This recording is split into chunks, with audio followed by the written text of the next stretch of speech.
రాష్ట్ర ప్రభుత్వ బడ్జెట్ గురించి మాట్లాడాలంటే ఆడ గారడి తప్ప మరొకటి లేదు.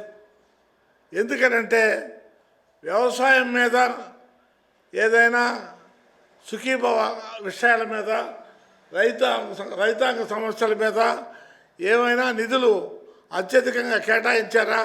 ఉన్నాయి, తగ్గించారు. విద్య విషయంలో అదే జరిగింది.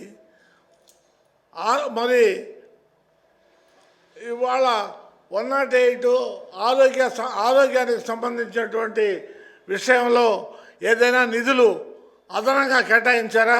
లేదు, లేకపోగా తగ్గించారు.